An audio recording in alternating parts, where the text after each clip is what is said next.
Like now, because of COVID, we have stories in pedalaman, in kampong where the father or the parents or the orang-orang kampong came together, build a kemah, a simple kemah, put tables and chairs for the students to study. Because at that particular spot, dekat atas bukit, yang you kena climb and daki in the morning and have your parents to supervise you the whole day.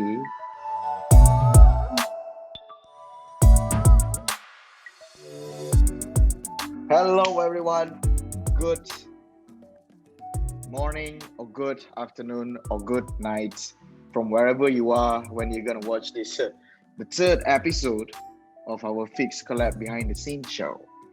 So again, today I'm not just gonna be a host, but I'm also gonna be answering some questions from our CDO Hakim, because for the past two episodes, it always has been him answering my questions.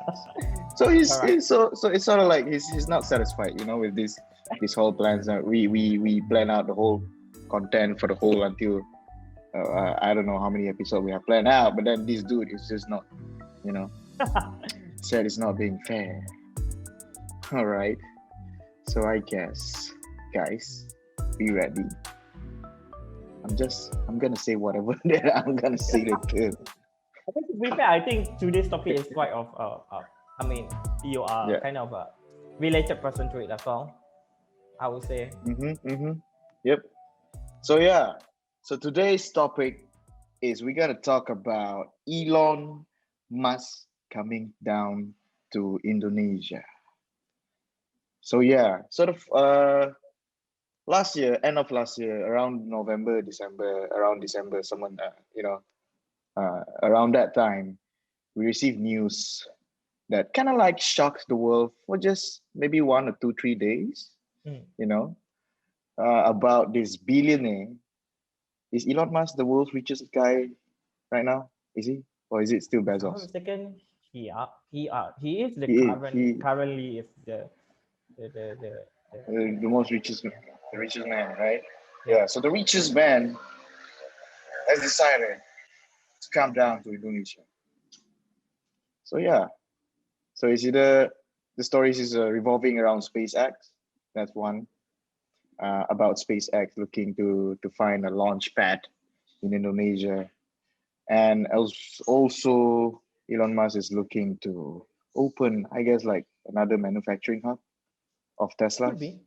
I'm not really in sure Indonesia. whether that's the top. I'm not sure. Yeah, so that's crazy. So like there must be something that we're missing here.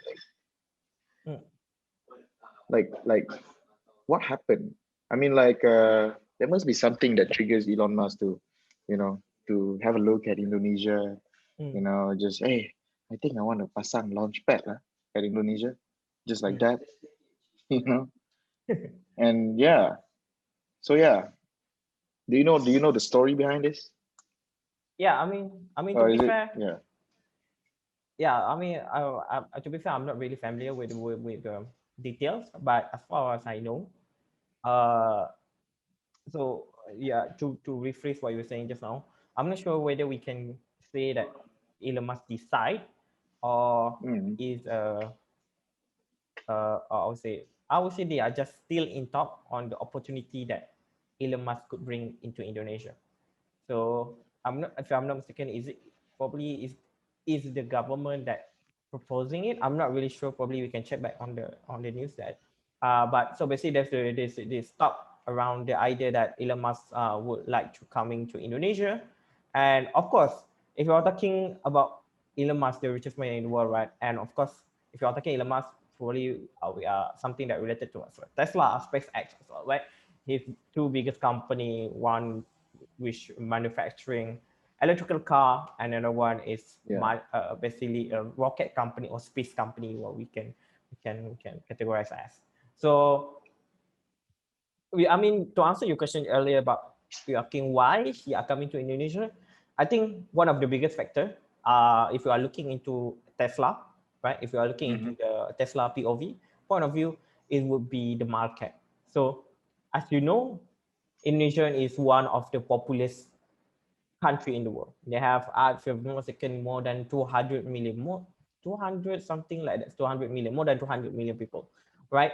So there's a huge market there, right? And if Huge. you look at the ASEAN market, Southeast Asia, so Indonesia is the biggest market. And if they would like to penetrate the ASEAN market, Indonesia would be I would say the suitable market to test it out, because it have a market of 200 million people, which is really really huge. And if you want to push electrical car into a new region like Tesla to expand into new region, uh, if they want to penetrate into ASEAN or Southeast Asia, Indonesia would be one of the suitable market to penetrate into.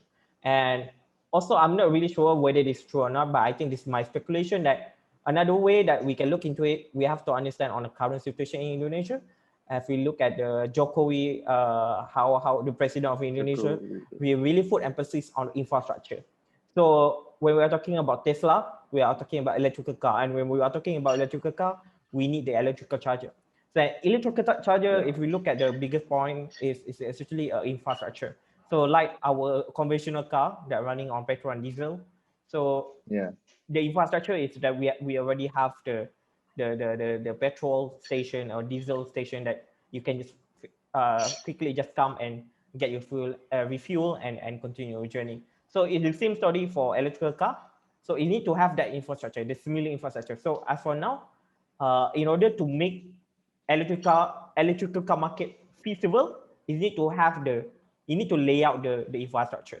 So I'm not really sure whether this is the intention that probably Indonesian government or Jokowi looking into, like establish the infrastructure of electrical charger. So the adoption of electrical car is much more higher, because that's the bottleneck for electrical car at the moment. Actually, is the availability of the infrastructure of the electrical charger, because it's very hard for you. Even let's say for example us in Malaysia, even if I'm purchasing Tesla right now, it's very hard for me to find a electrical charger to charge my car. So either I need to go back home to charge it Yeah. at my home, or I just stranded somewhere if I cannot Or you find can any bring power electrical bank. charger. Power. I mean, I wish I can have a power bank that as big as that I can charge my car. Then I doesn't have to bring anything like it's basically, if you can have that, it's really powerful. But at the moment in time, the technology is still like we are limited by that, right? So yeah, that's how I will look at it. If we are talking about Tesla, is that Mm-hmm. probably they are looking into building up the infrastructure of like electrical charger in the country, because it's really big and populous, and the potential market is really big. Yeah. Then when they already lay out the foundation of infrastructure, then the adoption for Tesla to sell their car is much more easier, right? It's much easier for people to adapt, because now electrical charger is everywhere. I don't have to worry. I can buy Tesla. No need to worry about all this availability.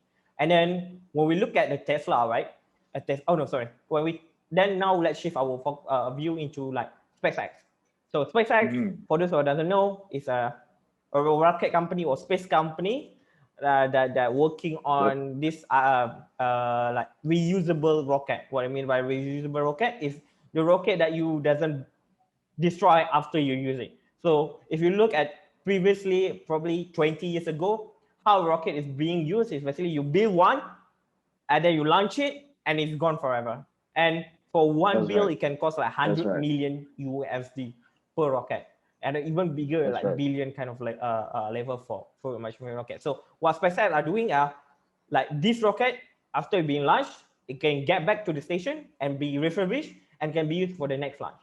So that is basically is try to make space exploration or space launch much more economic unit, so much more scalable. It's much more Mm-hmm. cheaper lah. Basically, it's because if I'm not mistaken, it's like one launch of SpaceX Falcon 9 is around 10 million or 20 million, something like that. So compared to like one Wait, launch of serious? like conventional space shuttle, if I'm not mistaken, it's 100 or $200 million. So it's very, I mean, it's very, very huge difference, and really opened up a new market for space. And SpaceX is not the only company that working on this. We have multiple company actually endeavor into this. Like for example, in Australia we have Rocket Lab, and also in the US also have a Blue Origin. So there's a lot of company Yeah. actually working on this as well. So if you are talking about SpaceX in, prospect in Indonesia, I'm not really sure this my speculation. I'm not really sure this is correct in the scientific way, but I believe being in a equator line is made me much easier for rocket launch. So that's my speculation. I'm not really sure this fact, but probably I'm not really right. Probably you are know more this about this, that launching in equator much more efficient. I'm not sure. Yeah, Probably we can look into it in the some sort like scientific, whether it's true or it's just my speculation, because my instinct saying that if you are in the equator line, it's much more easier because you get much more higher velocity because you are on that's right. the furthest away from the Earth Cool. rotation. So we are okay. I don't want to go to that scientific. I mean, to go that nerd to into that how it actually is much more higher velocity in equator. But that's the idea. So there's a rumor say that Indonesian government actually offer Elon Musk to bring SpaceX by offering an island for him to build a launch pad. Yeah. So for those who are wondering, yeah, why island, right? So the reason is that when you launch a rocket is there's a shock wave. There's a lot of things that if you put rocket launch in the residential area, certainly won't be, not a lot of people going to be happy about it, because it's going to be loud. It's going to be have a lot of things that going to concern a lot of people when your rocket launching on top of your head. So It's gonna be super loud. It's gonna be like an explosion or something. yeah, exactly. It's going to be a lot of like water vapor, or you can look at it look like a smoke, but it's actually a water vapor.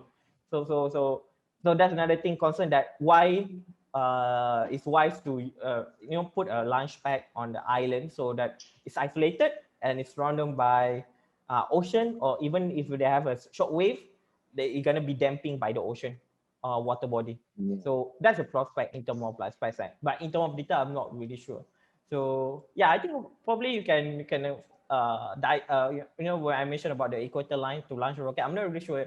Is it true, Leeroy? Is it correct, or is it just my Yeah, assumption? Is it? you are right, my friend. You have the instinct of a scientist. Yeah, that's right. So when if you think about it, Hmm. the equator. So basically, if you guys don't know, equator is where we at. Malaysia, Okay. Indonesia is the middle or the center of the earth. Zero longitude. Yes. Zero longitude, zero latitude. Zero Oh, latitude. latitude. Yeah, Sorry. latitude. Wait, So we latitude or are long? Oh, okay. Sorry. yeah.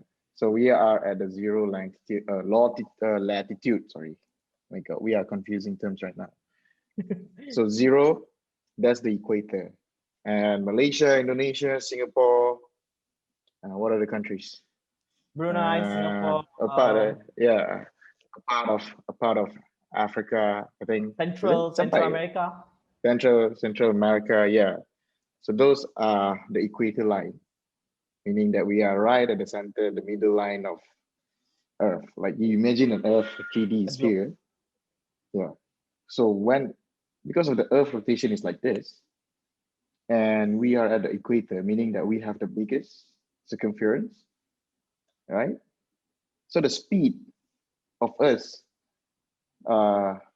moving along with the Earth rotation is greater than other places that is away from equator. So this is the sphere. So middle is the biggest circumference. As we go higher, or as we go away from the equator downwards, you To can Arctic you or can you can Antarctica. see that the circumference, yeah, Hmm. the circumference getting less and Smaller. less and less, and Hmm. therefore we have less velocity at the edge of the circumference as we rotate, as the Earth rotates up, Hmm. right?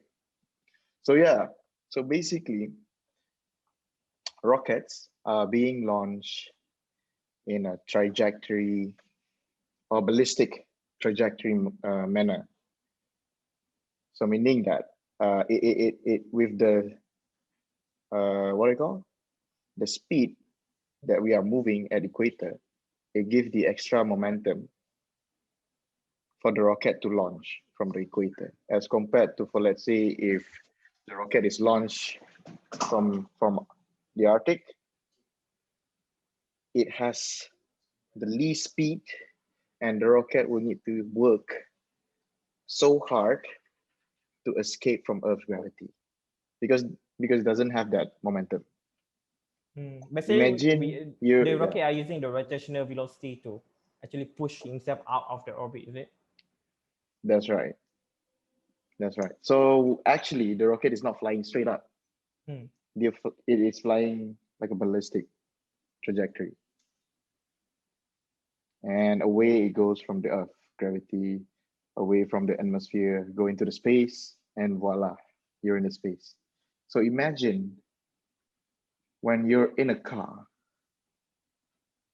right? When you're in a car, or maybe you're at the back of a pickup truck, the bucket, dekat belakang tu, right? If the car, I mean, like, so, well, you want to jump from a car, right?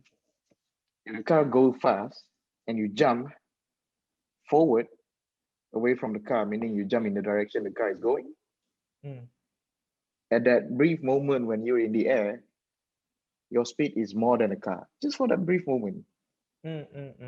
Make sense? Yeah. Interesting. Yeah, and then you're moving at the same speed as the car, and then you fall down, and then you die. If you jump from a car that's moving 100 kilometers per hour, then you confirm die. Maybe the next time we can do an animation on that, Miss Buster kind of thing.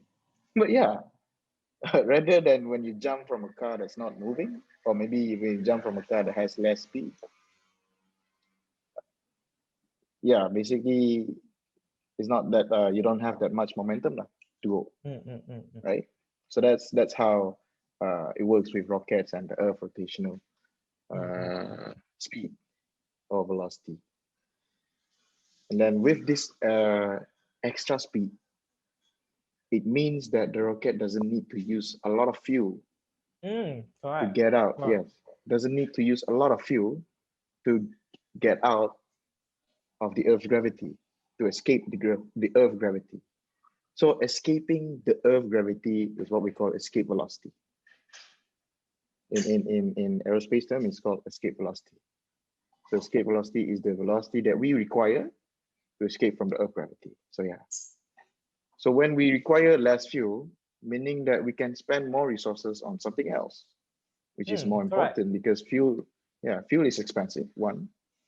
And we require a lot of fuel to get ourselves out from this Earth gravity. Imagine, maybe later on we can put in some rockets, rocket structure, and you'll be surprised. You'll be surprised that the only useful thing that we put in the rocket is just at the top. The load, the load that we're gonna use is just at the top. It's at like 2% of the whole body. Yes, that's right. The cone shape, the conical at the top of the rocket, that's the only useful thing that we are spending hundreds of millions sending over to I don't know where. One is to ISS, second is sending rovers to Mars, third is sending rovers to Venus. Moon? Next time is sending rovers to Pluto, and I don't know. But we do have a rover that's on the way to Pluto, right? If I'm not mistaken. It's only reaching Is it the Pluto. way to Pluto? I don't know. I'm not sure. Yeah, I think it's on the way to Pluto. I don't know. Maybe it's by NASA, by the way. So yeah. And the rest of the body of the rocket is just fuel tank. Fuel tank, that's it. Fuel tank, bro. So that's a rocket for you. That's a rocket science from Leeroy. Yeah. Yeah, that's really interesting that basically is giving this that basically Indonesian government are offering Elon Musk. I mean, hey, you can save cost launching rocket by having a launch pad in Indonesia, right? Which is a really interesting proposition for Indonesia as well, because at the same time it also bring in expertise like in the space exploration as well. So when SpaceX are coming into Indonesia, they are not just bringing the rocket. They are not just taking advantage of the position of the Indonesian position in the equator, but it's actually bring in expertise of space expert in Indonesia, and also employ the local people as well. So a job opportunity as That's well. right. So that's quite interesting. How we're gonna look at it, and how actually how this makes sense for Elon Musk to actually coming to Indonesia. And if we look at it, it's not a wild idea that actually is quite lucrative offer that actually Elon Musk would take it. I mean, I'm not sure whether he's gonna take it or not, or maybe the top He's gonna just fall gonna take. down. But yeah, He I'm had to not take sure. it.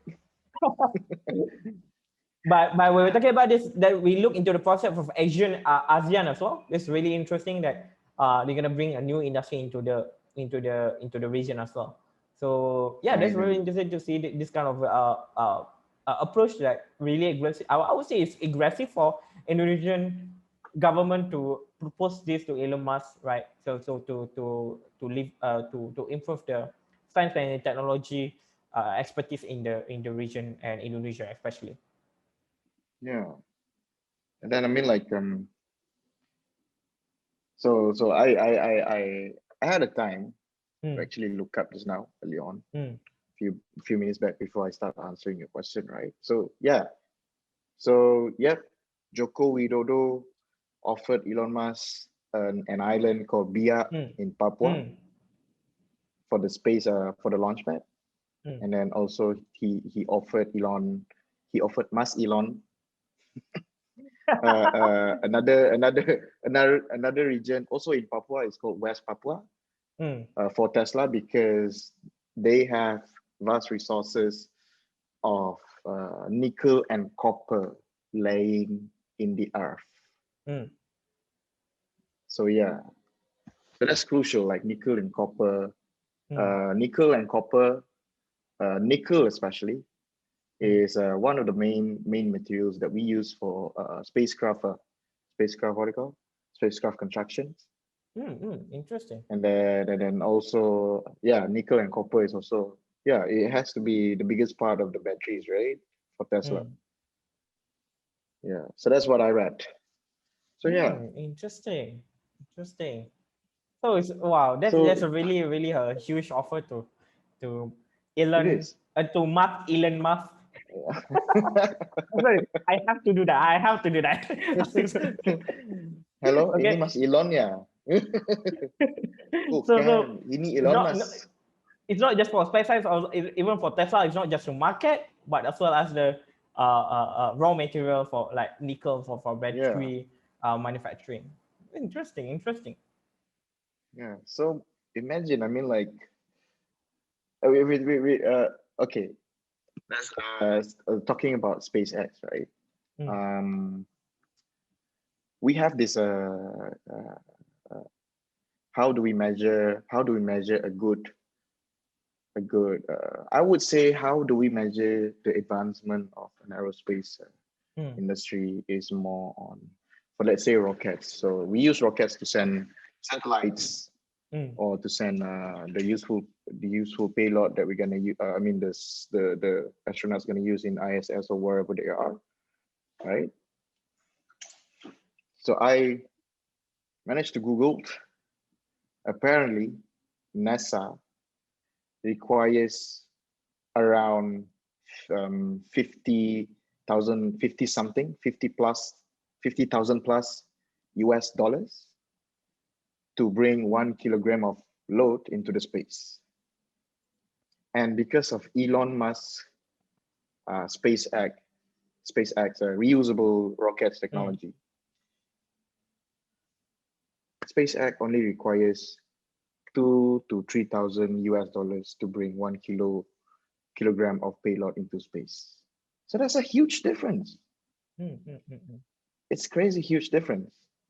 So Elon Musk, SpaceX, SpaceX already has a huge advantage compared to everyone else. Before he found Indonesia, I mean, before Indonesia found him, right? Imagine, imagine Elon Musk said yes, Indonesia said yes. What's gonna happen? Like we see Jeff Bezos is establishing his aerospace company. We see Richard Branson, Mm. the founder Virgin. of Virgin Airlines, is also establishing his aerospace agency. So what are we looking at here? Like, why are these guys racing to win in aerospace? Like usually aerospace we is a government kind of thing. It's for Correct. military or it's for, you know, it's always for that. But yeah, like what are these guys trying to achieve? Yeah, I mean that's really interesting that what is actually what the fuss about being in the space, right? When we talk about this, Yeah. like why all these people want to rushing out to the space? I think the first of all, I think is the human curiosity to explore further beyond Mm-hmm. his own domain. But then I think the second is also there's a potential of commercialization as well in the space industry, because if you look at I mean right now there's no like the concrete evidence that whether it's gonna be commercially viable, but we are looking into something like asteroid mining, right? So asteroid mining, why we want to mining asteroid? Because it have a lot of natural resources and mineral as well, and also something like gold or even something rare earth metal or something like that won't be ever, even something that won't be material or even raw material that wasn't be available in earth, for example. So it can be mining from asteroid, for example, and even in the moon or even in the Mars, or probably in the next, I'm not sure, 100 years probably we got some more population in the Mars. I'm not really sure, but uh, basically we are looking for a 100 second planet to years. live on, something like that. And this gonna Yeah. be a huge prospect of in terms of commercialization, like bringing people through, and any company that able to like bring people from transport people from Earth to Mars is gonna be in the position that really lucrative, because they are offering something that not other company able to do easily. And it take like, even we look at space, it take I think years to see the progress that we have today, and it's very they are very challenging, and yeah, space are really pushing the limit and show us that nothing can be done actually. And even I think the biggest feat that SpaceX has achieved is something like the reusable uh, rocket, and not just reusable, it's also a self landing uh, fuel tank, which is Yeah.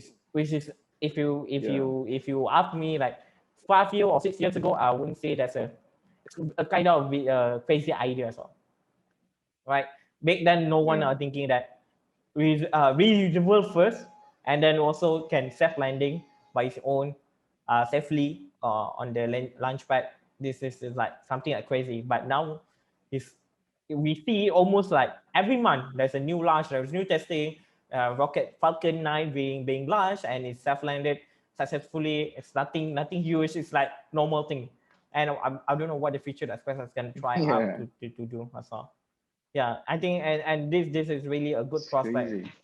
And for Indonesia, like, I mean, on our about our topic today is like we're talking about how Indonesia going to be benefit of this as well. But yeah, they're gonna be Yeah. Yeah. the forefront. Basically, what the probably Joko government try to do is try to put Indonesia in the front of this industry so that they can capitalize on it much more earlier compared to other country.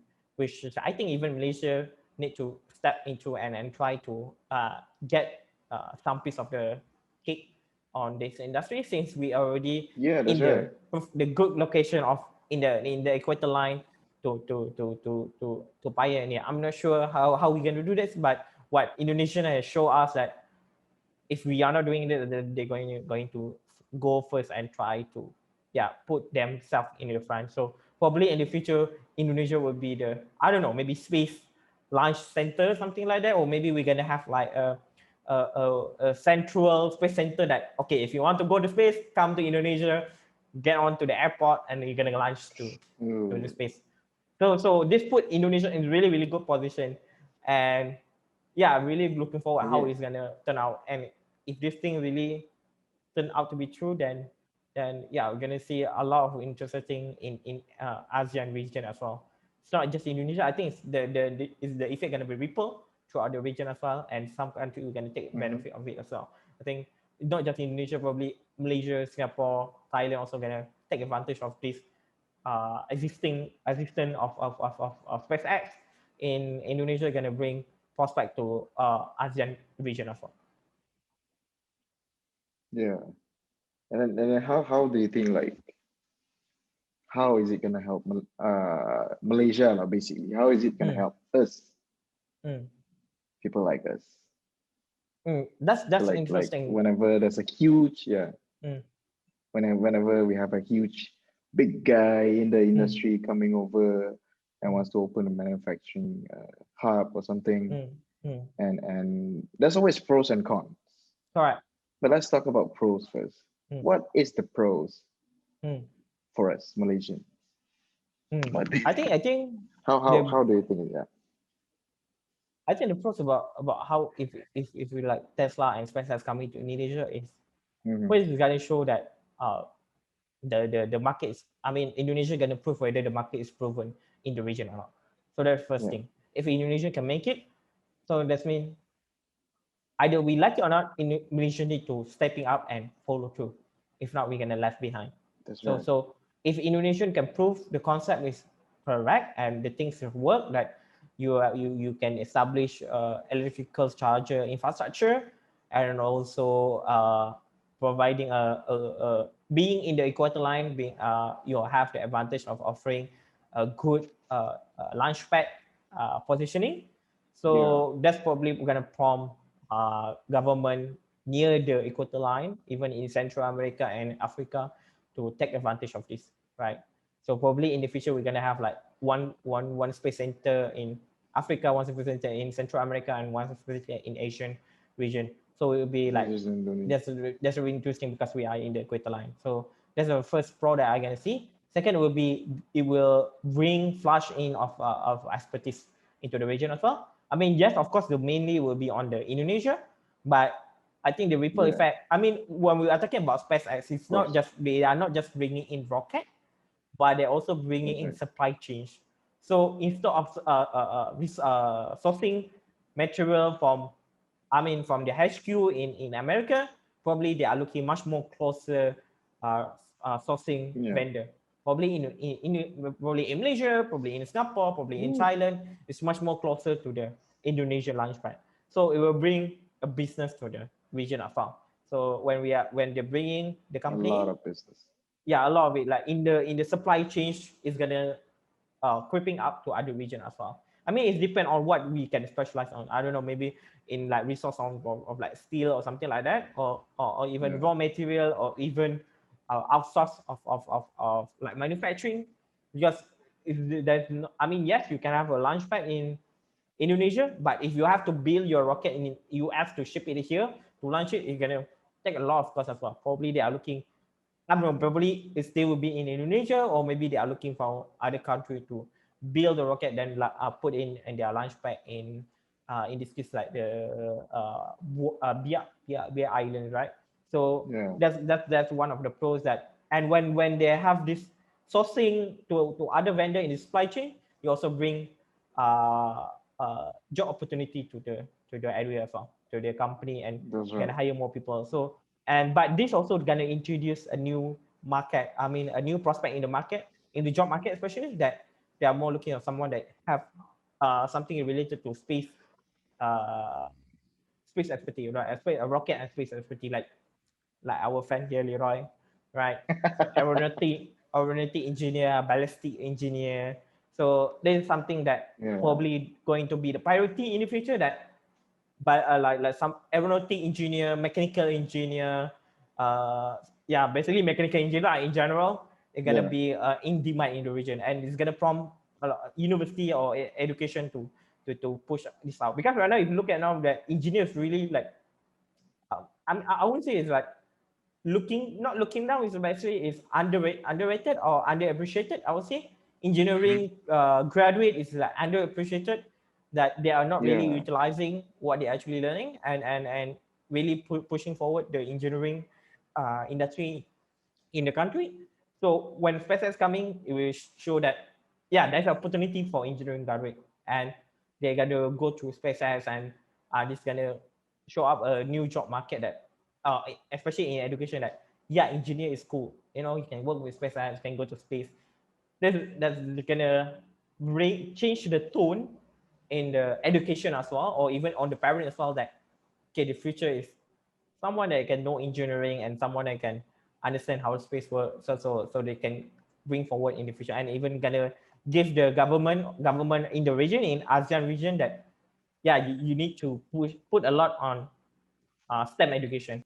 Yeah, that's right. Like we're gonna have a lot of new things. We're gonna have a lot of opportunities.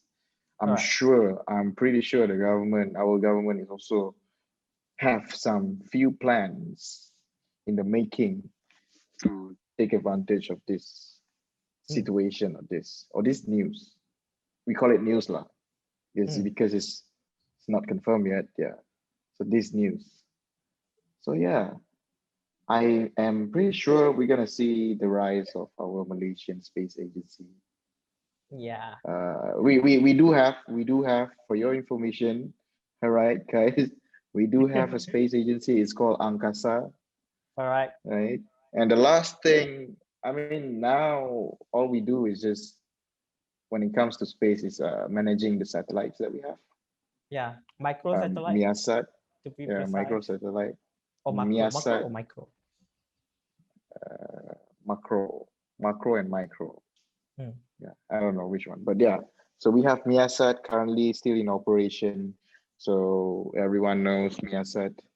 If you guys pay attention in school, so Miasat is the one responsible to bring Astro to every single screen in every home in Malaysia. So yeah, so Miasat is still running. Tiong Sat, I'm not sure. All the other Sat, I'm not sure. Sat.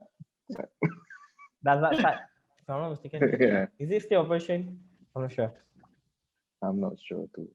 But yeah, like we need more than that, guys.